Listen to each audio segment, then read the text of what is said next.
Hello everyone, welcome to my channel. In this video we'll discuss about conditionals. This is very important topic of English. So today I will discuss about conditionals. There are 4 conditionals. Conditionals 4 होते हैं. First zero conditional, second first conditional, third second conditional and fourth third conditional. तो conditional 4 प्रकार के होते हैं. तो चलिए अब इन्हें डिटेल में समझते हैं कि zero conditional, first conditional, second conditional और थर्ड कंडीशनल का काम क्या होता है. जीरो कंडीशनल यह जनरल प्रेजेंट को शो करता है. इसमें सबसे पहले इफ या व्हेन दोनों में से किसी एक का यूज होगा. उसके बाद वर्ब की first form and second clause में भी वर्ब का फर्स्ट फॉर्म यूज होगा. यानी कि फर्स्ट और सेकंड दोनों क्लॉज में प्रेजेंट इंडेफिनिट टेंस का यूज होगा.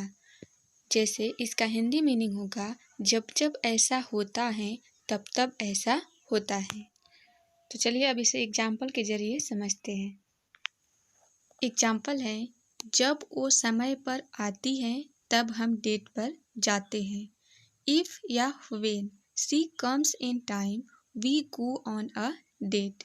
यहाँ पे इफ़ या व्हेन दोनों में से किसी एक का यूज कर सकते हैं और इस दोनों क्लॉज में प्रेजेंट इंडेफिनिट टेंस का यूज हुआ है.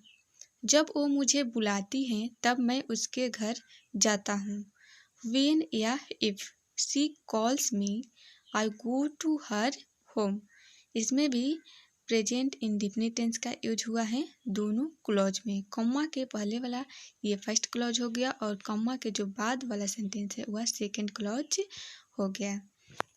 सो आई होप आप समझ गए होंगे कि जीरो कंडीशनल में दोनों क्लॉज में प्रेजेंट इंडेफिनिट टेंस का यूज होता है. फर्स्ट कंडीशनल यह रियल फ्यूचर को शो करता है. इसका स्ट्रक्चर होता है सबसे पहले इफ प्लस वर्ब की फर्स्ट फॉर्म यानी कि present indefinite tense. Second clause में विल प्लस में वर्ब की फर्स्ट फॉर्म होगा. इसका हिंदी में अर्थ होगा अगर ऐसा हुआ तो ऐसा हो जाएगा. तो चलिए इसे एग्जाम्पल से समझते हैं. एग्जाम्पल है अगर वो समय पर आएगी तो हम डेट पर जाएंगे. If she comes in time I will go on a date. यहाँ पर फर्स्ट क्लॉज में प्रेजेंट इंडेफिनिट टेंस और सेकंड क्लॉज में फ्यूचर इंडेफिनिट टेंस का यूज हुआ है. नेक्स्ट है अगर वो मुझे बुलाएगी तो हम उसके घर जाएंगे. If she comes me we will go to her house. यहाँ पर भी फर्स्ट क्लॉज में प्रेजेंट इंडेफिनिट टेंस और सेकंड क्लॉज में फ्यूचर इंडेफिनिट टेंस का यूज हुआ है. आई होप आप समझ गए होंगे कि फर्स्ट कंडीशनल में हम फर्स्ट क्लॉज में फ्यूचर प्रेजेंट इंडेफिनिट और सेकंड क्लॉज में फ्यूचर इंडेफिनिट का यूज करते हैं. सेकंड कंडीशनल यह अनरियल फ्यूचर को शो करता है. इसका स्ट्रक्चर है सबसे पहले इफ प्लस वर्ब की सेकंड फॉर्म यानी कि पास्ट इंडेफिनिट टेंस और सेकंड क्लॉज में वुड प्लस वर्ब का फर्स्ट फॉर्म. इसका हिंदी में अर्थ होगा अगर ऐसा हो जाए तो ऐसा हो जाएगा. तो चलिए इसे एग्जाम्पल से समझते हैं. एग्जाम्पल है अगर वो समय पर आ जाए तो हम डेट पर चले जाएंगे. If she came in time we would go on a date. यहाँ पर first clause past indefinite tense में है और सेकंड क्लॉज फ्यूचर में है. यहाँ पे पहला क्लॉज पास्ट में है तो इसलिए यहाँ पे विल को वुड में पास्ट टेंस में यूज किया गया है. अगर वो मुझे बुलाई तो मैं उसके घर जाऊंगा. If she called me I would go to her house. तो आई होप आप समझ गए होंगे कि first clause past indefinite tense और सेकंड क्लॉज में विल को वुड में चेंज करेंगे और वर्ब हमारा फर्स्ट फॉर्म में होगा. थर्ड कंडीशनल यह अनरियल पास्ट को शो करता है. इसमें पास्ट की बात होती है जो कि रियल नहीं होती. इसका स्ट्रक्चर है if plus had plus V3. ये फर्स्ट क्लॉज में रहेगा और सेकंड क्लॉज में वुड कुड माइट इनमें तीनों में से किसी का भी यूज कर सकते हैं प्लस हैव प्लस V3. इसका हिंदी में मतलब होगा अगर ऐसा हुआ होता तो ऐसा हो गया होता।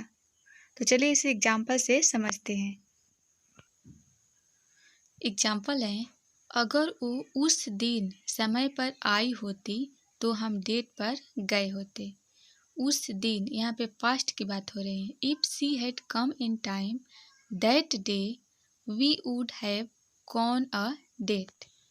यहाँ पे फर्स्ट क्लॉज में हैड प्लस V3, यहाँ पे कम V3 है, और सेकंड क्लॉज में वुड हैव प्लस V3 का यूज हुआ है। तो आई होप थर्ड कंडीशनल को आप समझ गए होंगे।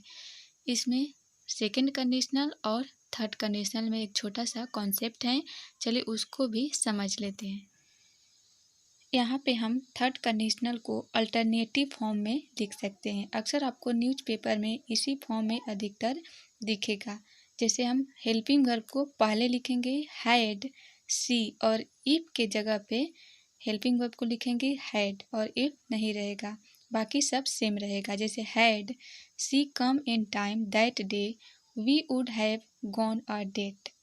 इसका अर्थ भी सेम होगा, लेकिन इसको बोलते हैं अल्टरनेटिव फॉर्म। अब चलिए कंडीशनल सेकंड को भी हम समझ लेते हैं कि अल्टरनेटिव फॉर्म में कैसे लिखा जाता है। अब यहाँ पे ये सेकंड कंडीशनल है, इसको भी हम अल्टरनेटिव फॉर्म में लिख सकते हैं। जैसे if she were our captain, अगर वो हमारी कैप्टन होती, we would win the match, तो हम मैच जीत जाते।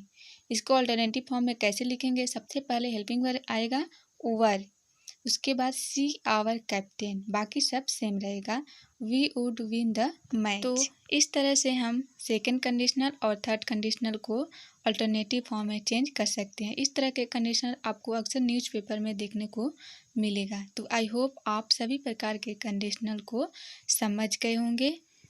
अगर कंडीशनल से जुड़ी कोई भी कन्फ्यूजन रह गई हो तो you can ask me in comment box, I will definitely reply for your comment.